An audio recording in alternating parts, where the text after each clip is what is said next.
Before the wedding, my fiancée went abroad to find her first love. So, I turned around and publicly announced my own first love on social media. My friends were shocked since everyone knew how much I adored Nancy. I even worked hard to bring about the marriage opportunity between the two families. Once back, Nancy mocked me, asking what stunt I was pulling now. I simply hugged my first love and looked at her with unfamiliar eyes, asking, "Who are you?" On the day John went abroad, I was bombarded with insults on social media. His fans on Weibo fiercely attacked me, claiming their brother was forced to leave his career in China due to threats. They said I was the villain, the heir to a big company, who threatened him. After all, the day our marriage news was announced, Nancy appeared publicly, holding John's arm at a charity gala. Their behavior was intimate. When questioned by reporters about the marriage, she remained silent with a cold smirk, offering no respect at all. The rumor mill started churning immediately, with some so-called neutral observers claiming I used business ties to coerce Nancy's family into marriage just to marry her. They also suggested that my jealousy over her past with John led me to retaliate. The rumors got so bad even my friends thought my love for Nancy was unrequited. In truth, the marriage proposal came from Nancy's parents. I didn't have any part in it. I hesitated but eventually picked up the phone and called Nancy. Took a while for her to answer. Her voice was impatient. "What now?" I hesitated and said, "Where are you? We need to talk." Nancy clicked her tongue. "We're not married yet. Why do you think you can control me?" I faintly heard airport announcements through the phone. "Are you at the airport? Where are you going?" Her tone was full of irritation and disdain. "I'll go wherever I please. It's none of your business. What did I do to upset you so much that you'd go along with a marriage proposal just to coerce me with the company?" Nancy scoffed, "You're the one who wanted to break up back then." I paused. Back in college, I genuinely liked Nancy. Took a lot of effort to win her over. But soon after, John showed up. He didn't hesitate to mock me, saying Nancy wasn't truly into me. He even said if he beckoned, Nancy would leave me. Whenever I subtly hinted that Nancy should distance herself from John, she brushed it off, saying they were just friends and told me not to be so petty. These discussions always turned into arguments. Sometime later, the college forum got filled with posts mocking me as Nancy's loyal puppy. From a campus heartthrob, I became the subject of gossip and laughter. Eventually, I decided to end things with Nancy. When I broke up with her, she was quiet for a long time before biting her lip and saying, "Fine, Calvin, if you break up with me, then don't ever come back." I didn't reach out to her again.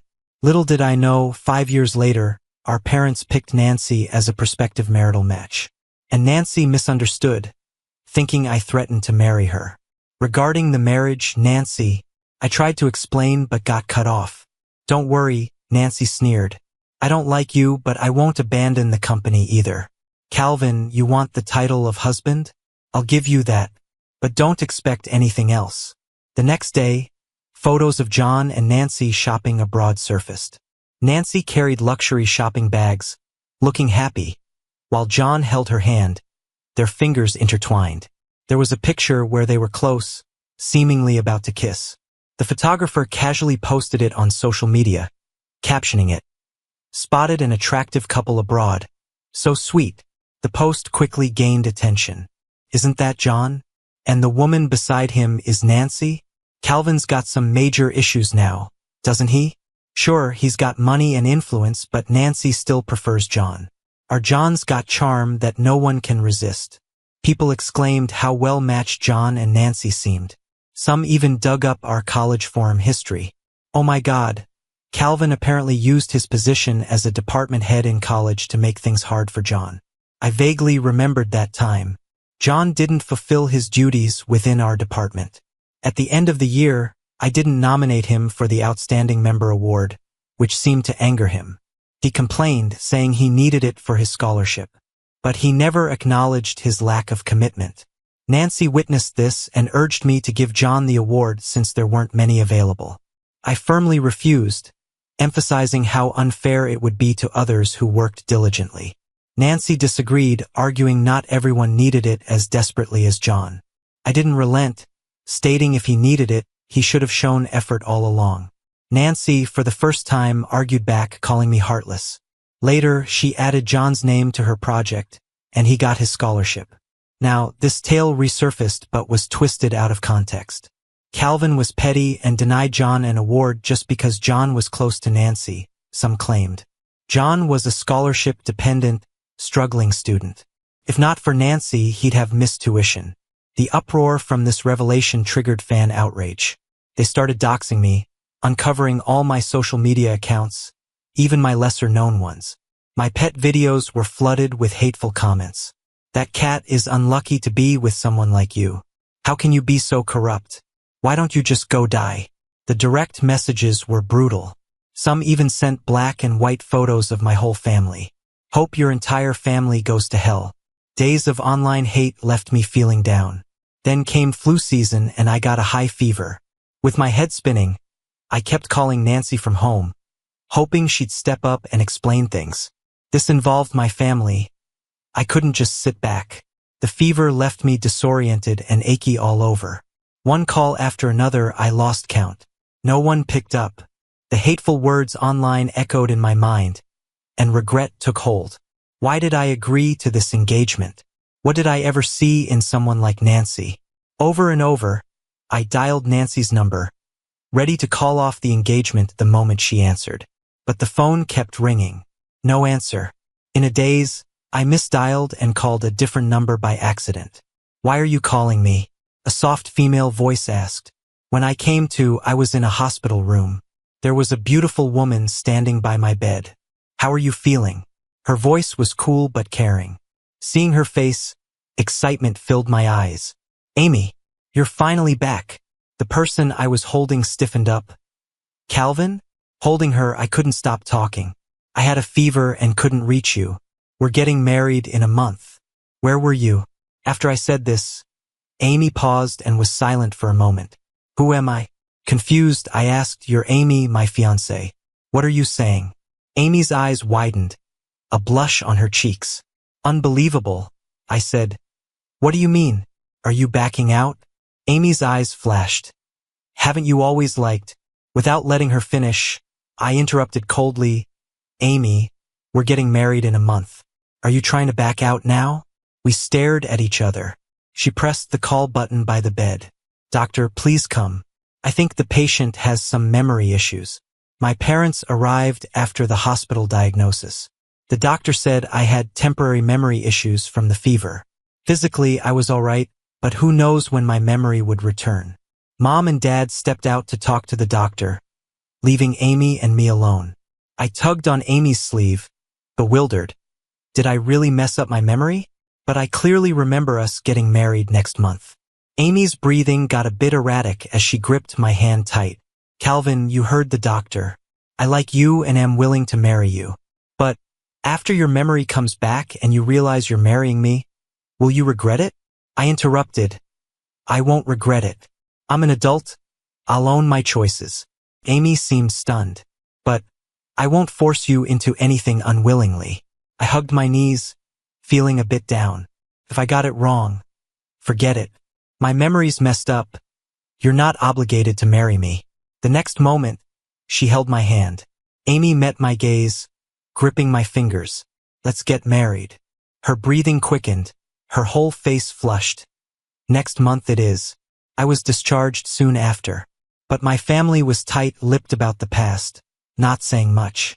Even my phone was lost somewhere when Amy brought me to the hospital. When I announced our wedding next month, my parents agreed without much fuss. With the wedding day approaching, preparations were underway. I dragged Amy around, checking out wedding bands, dresses, and decorations. After we picked the rings, I sneakily snapped a photo of Amy and posted it online.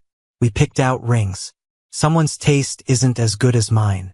I expected some nice comments. Instead, my comment section blew up. Huh? Am I seeing this right?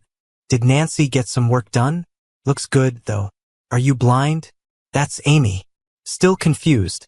A buddy of mine bombarded me with messages. Did you dump Nancy? I typed a reply. Who's Nancy? Before I hit send, Ken dropped a pin to a bar. Same place tomorrow. Drinks on me. Let's chat. The next afternoon, I went to the spot. Just as I sat down, some guy I didn't know came over. Calvin, why the sudden engagement to Amy? Didn't you always like Nancy? You caved over a bit of online drama? Before I could respond, Ken returned with drinks and overheard. Why bring that up? I've told you before, Calvin isn't someone to string along, which is exactly what Nancy is. Say it again and we're done being friends. The guy awkwardly shut up. Things got awkward, and I couldn't help asking, what are you guys talking about? I've always liked Amy. Even if it was an arranged thing, our families are close. No room for anyone else. After I said it, the room went silent. Everyone was looking past me. I turned and saw someone looking upset. No idea why, but I sensed anger from this person. Calvin, I was gone for a few days and you say stuff like this? Just a few photos can set you off like this? Haven't you grown up at all? The woman's face darkened. You like Amy? Huh? Fine, cancel the engagement. Go to Amy. I wondered who this person was but was too busy getting mad at the outburst. Which rock did you crawl out of? Of course, it's Amy I'm with. Who else would it be, if not my future wife? If your mind's messed up, get it fixed. Why pick fights? No mirror at home? Ever heard of water reflections? Take a look. You don't hold a candle to Amy's toe. I started ranting at the woman, and her face just got darker and darker. With disbelief in her eyes, she said, Calvin, is this your new trick? I'm warning you, don't push it too far. Someone behind me tugged at my shirt and whispered, Calvin, what are you doing? This is Nancy we're talking about. Haven't you always liked her? Nancy? That's a name that kept cropping up over and over again. I pointed at myself. I like her? Images of Amy, my parents, and their odd reactions popped into my head. Did I used to like someone like her? I've told you many times, Calvin, I'm okay with the arranged marriage, but I'll never like you, Nancy said with a mocking tone. Looking at her, all I felt was disdain. If I liked you before, I must have been blind. I like Amy now. Get as far away from me as you can. You.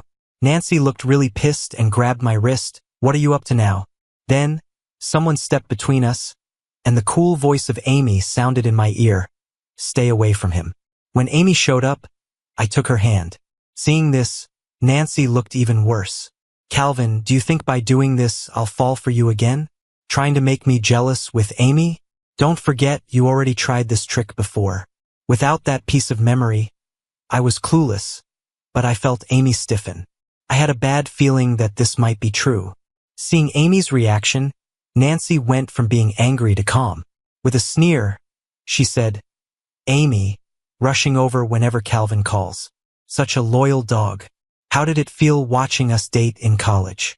I noticed Amy start to tremble. She replied coldly to Nancy, what goes on between us doesn't need your commentary. All you need to know is he doesn't want to see you now. Nancy snorted and looked at me. Calvin, this is your last chance.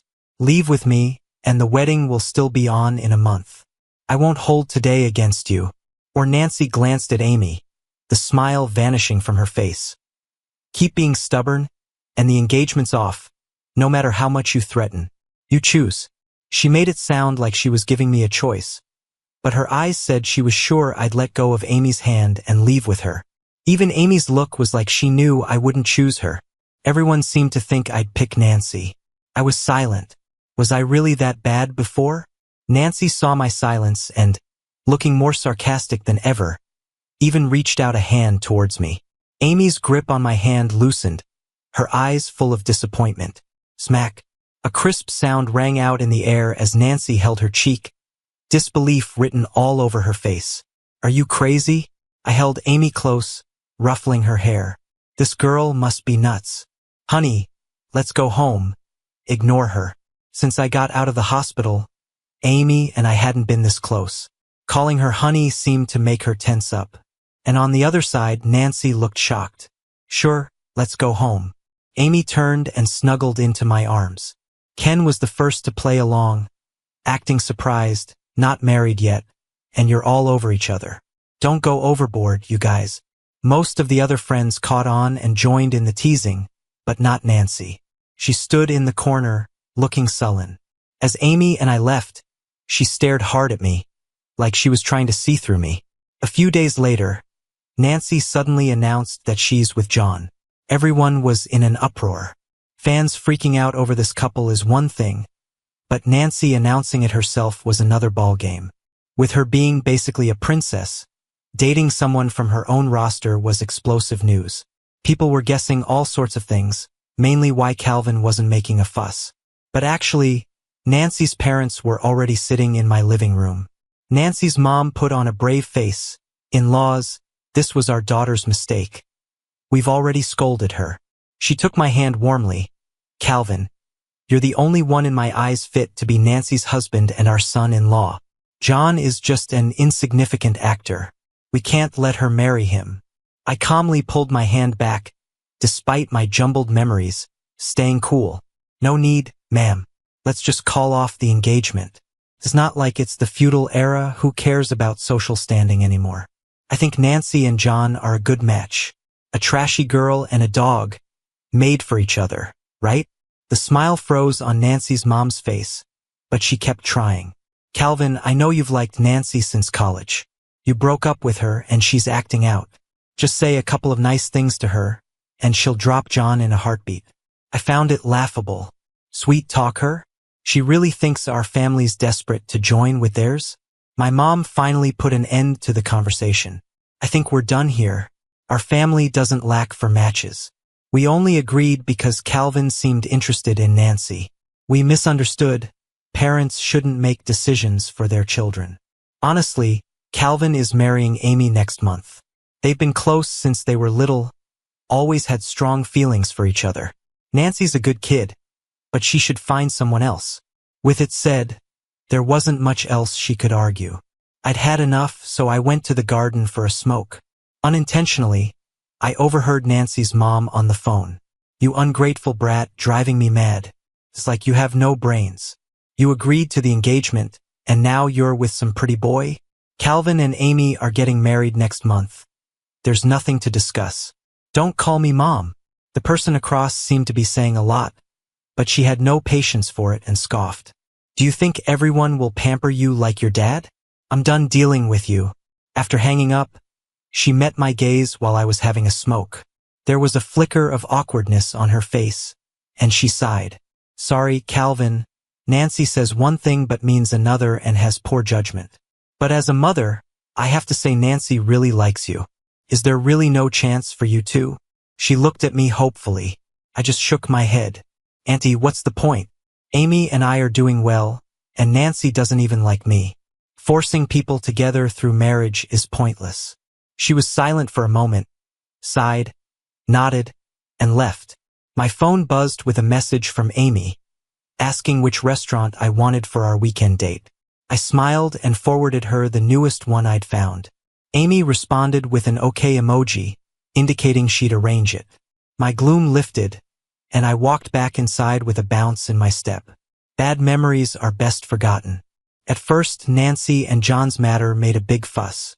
But overnight, all the news got yanked, as if it never happened. Curious netizens were left wondering, but John, usually a Twitter chatterbox, suddenly went silent. I surfed online, caught a glimpse, then moved on. The wedding was near, and Amy and I were both super busy. A week later, I went for a follow-up appointment. Amy wanted to come with me, but knowing her hectic work schedule, I said I'd be fine on my own. After picking up my diagnosis, as I was heading downstairs, I ran into Nancy standing alone in the lobby. She looked up when she saw me, noticeable dark circles under her eyes. I pretended not to notice and planned to leave directly. "Calvin." Nancy seemed to have had enough of me ignoring her. I turned around, frowning. "Whatever you want to say, spit it out." Nancy's forehead twitched, seemingly unused to my tone. "The marriage issue." She kept her lips tight, not saying a word.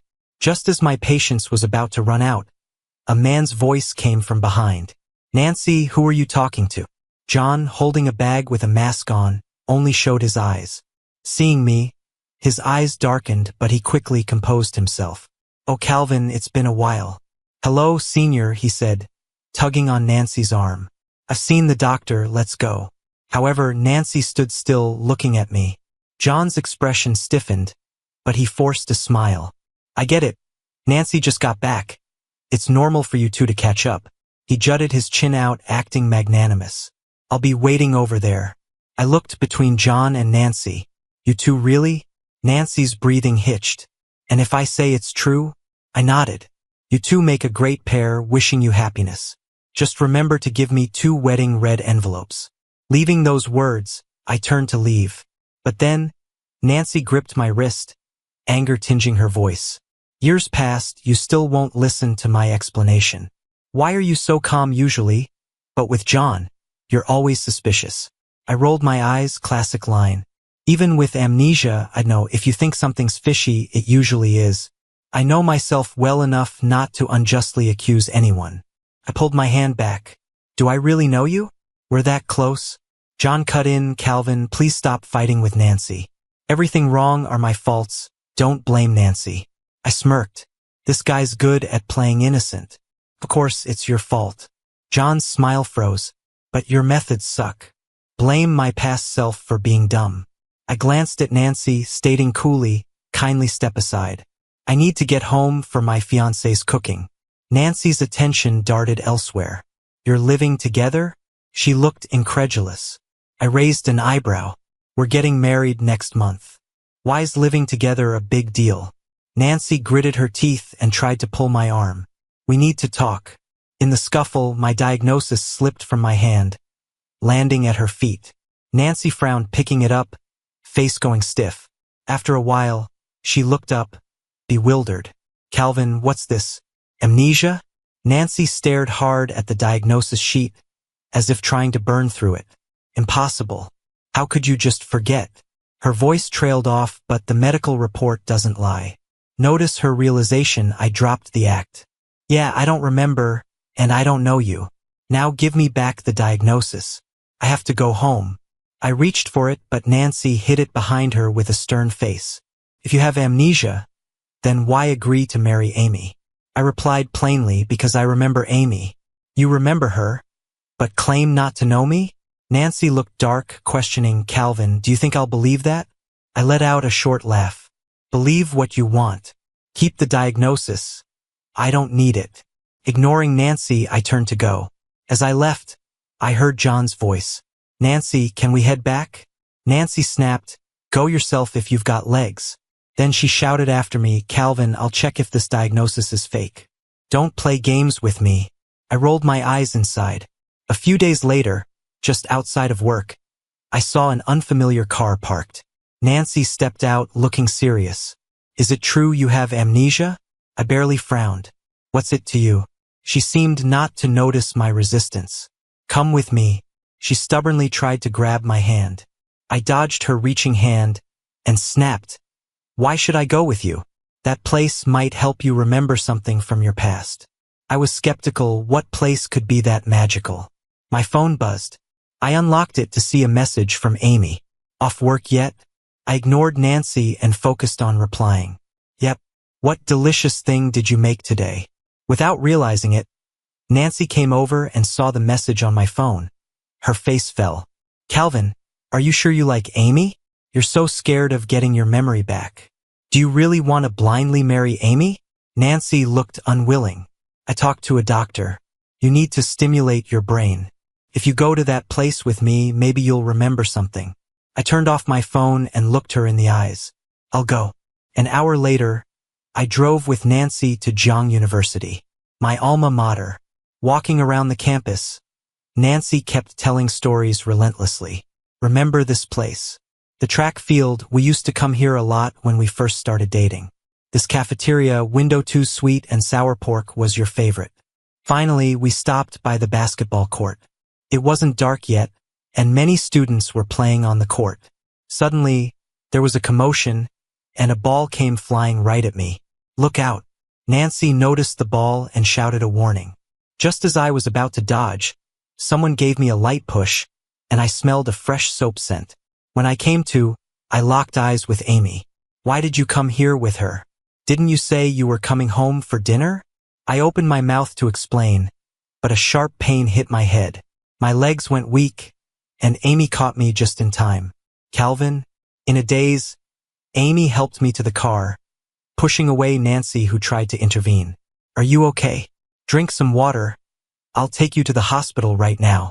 Amy panicked. I grasped her hand weakly. Wait, hold on. I think I'm starting to remember. Nancy's haphazard plan surprisingly worked. While walking on campus, bits and pieces of memories began flashing in my mind. The near-hit basketball was the last trigger. I realized why Nancy brought me to the basketball court. This basketball court is where we first met. But I also remembered the arguments, misunderstandings, the mess, and how heartbroken I was saying the words, "Let's break up," and the remorse and hatred during that high-fever night. On the way back, I stayed silent. The surge of memories overwhelmed me. Amy was silent too. Back home, I noticed a fully laid dinner table, but the food had gone cold from sitting too long. "I'll throw it away later," Amy said in a low voice. "No, heat it up. I can still eat it," I said quickly. Amy looked up, and I saw her eyes were a bit red. "Sorry. I'm really sorry for keeping things from you. The wedding is in a week. If we cancel it now, we still have time." "Wait." I rubbed my forehead, hearing Amy's words. "Why cancel? You got your memory back, right?" Amy bit her lip. "If you want to find Nancy, I won't stop you." "Nancy?" I scoffed. "I'm gonna find her, all right? To settle the score." The next day, I barged into the entertainment company she owned. The receptionist's face changed when she heard who I was, awkwardly asking me to wait. Nancy came running, a pleased look on her face. "You came for me? Did you remember something?" I nodded. "Yeah, I remembered. I've got a score to settle. Get John out here." I timed it right, knowing John was in the office. Before losing my memory, I was under heavy online attack and ill. A mess. He got off easy for too long. Nancy hesitated. "There's really nothing between me and her. Don't be mad. Those photos, I had them taken. John played along with me. I was just mad about the breakup." I laughed at this. "Nancy, don't tell me you think I'm jealous because I like you?" Her face froze at my anger. "Fine, I'll get John for you." John arrived, calm and collected. "What brings you here, senior?" He didn't get a chance to finish before I punched him. "What the hell? Are you nuts?" I shook my hand, a smile devoid of humor. Had I not lost my memory, I'd have done this sooner. "You should have never involved my family when you slandered me online." John was stunned, not expecting my attack. "You hit me?" I sneered. "Damn right I did. You hired a mob to spread lies about me bullying you in college, remember? Well, I'm here to bully you now. What do you have to say?" John glared at Nancy beside him. She just stood there frowning. "Calvin, is this true?" "I didn't do anything." John tried to sound confident. "Nancy, you know me, right?" Nancy looked at me, uncertain. "Calvin, are you sure there's not a misunderstanding?" I chuckled. Turning to John, "You thought your actions were flawless?" His face stiffened, forcing a smile. "What are you talking about?" I waved my phone, showing him the screen. John's name splashed all over the top 3 trending topics. "John, disgusting." The first headline. With trembling hands, he clicked in. The top post was a tweet by a random girl. "I'm exposing the dirty star John for seducing a minor and being a wealthy cougar's toy. And he got busted by her husband, beaten half to death. She even posted plenty of video evidence to bury him." After regaining my memory, I'd logged back into my old Twitter account. Seeing all those nasty DMs and slander doesn't even faze me anymore. Among all the DMs, a message from a girl caught my attention. She told me about John's wrongdoings and said the victim is her friend. But she's been scared to report him because Nancy Entertainment is so huge. Now, seeing me getting trashed, she's willing to expose John as long as I protect her identity. As I was leaving, Nancy quietly apologized. She said, "I'm sorry. I had no idea he did those things or that he'd hire people to smear you." Calmly, I said, "It's not important anymore." "But it is." Nancy pleaded, "Let's get back together, Calvin. You remember how it was, right? All those misunderstandings. You liked me, I liked you." I shook my head. "It's been 5 years, Nancy. I've moved on. The idea of marrying into her family was my folks' idea. They assumed I liked her and never asked me. I compromised because I thought, why not? I laughed a little. Who I marry really doesn't matter to me. Nancy bit her lip and looked desperate. If it doesn't matter, then cancel the wedding with Amy and marry me. I looked at her and smiled. I used to have a thing for you, but now I think I'm genuinely into Amy. When I got home, the place was pitch black. I thought no one was there, but when I turned the lights on, I saw Amy sitting on the couch, surrounded by empty bottles. I was surprised.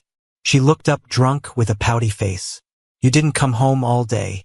Have you abandoned me? I comforted her. I told you yesterday I had things to do today. I'm back now, aren't I? Amy wrapped her arms around my waist, nuzzling against me. You can't like Nancy anymore. Just me. Drunk Amy was so childish.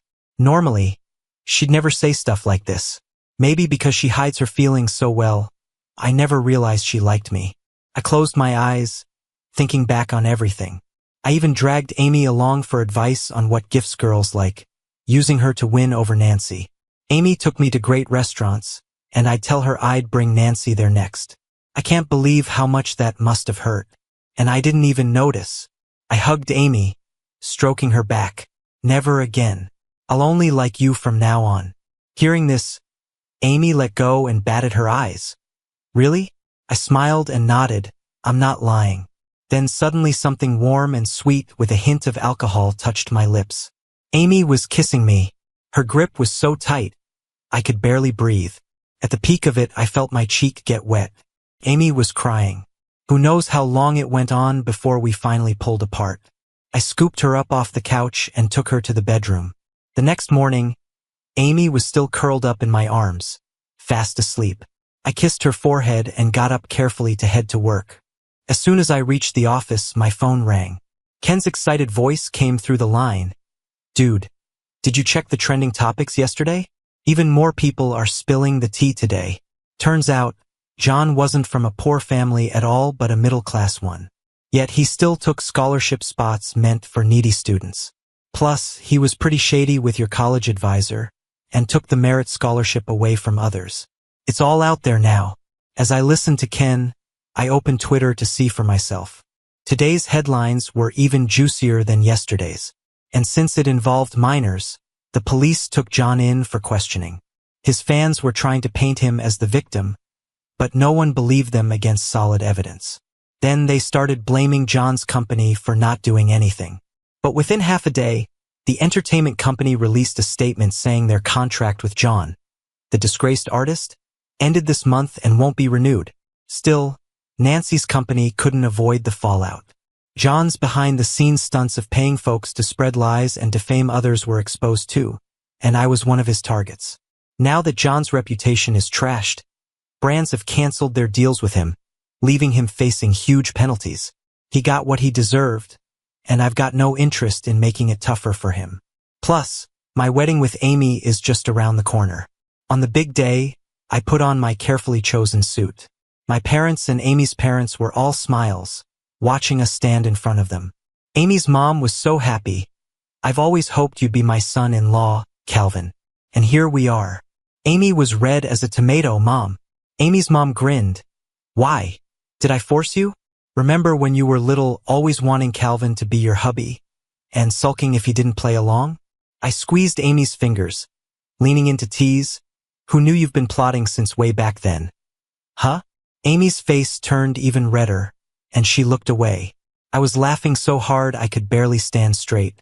The wedding hadn't officially started yet. Amy went to touch up her makeup, and I was waiting for her backstage. Out of nowhere, Nancy came up to me. Seeing her, I frowned. What are you doing here? The guest seating's not this way. Nancy looked at me with a bitter expression. So, you're really marrying Amy. Calvin, come with me, will you? I've kicked John out of the company, and I'm done with him. Nancy lowered her eyes. I didn't see it before, and that's why we broke up over a misunderstanding. I'll make it all up to you. Can you give me another chance? I sighed.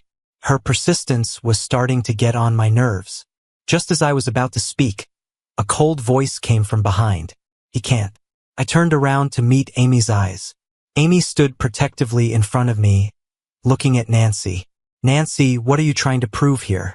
Amy's eyes were full of determination. Nancy looked at Amy with resentment. How long have you two been together? How do you know you won't make the same mistake I did? Amy let out a cold laugh. I'm sure I won't. Takes a fool to misjudge, and I'll always choose to trust Calvin. Nancy's face darkened. You. Enough. I stepped in front of Amy. Nancy, this is the last time I'm saying this. During the fights we had, I hated and felt disappointed. But the minute I decided to break up, it meant our relationship was over in my heart. I've never felt regretful. I don't dwell on the past, nor the people or things in it. You don't need to apologize because I no longer care. I looked at Amy. Now, I found someone I love and care about again. Nancy, let's leave each other with some dignity. Okay? Nancy stared into my eyes, motionless. After a moment, her gaze faded, and she turned to leave. The wedding march filled the banquet hall as pink petals gently floated down. In the center of the hall, surrounded by family and friends, the priest solemnly recited the wedding vows. I placed the ring on Amy's finger, my eyes soft and tender. I do. Amy smiled. I do too. Fireworks burst as we embraced and kissed amidst the cheers and applause.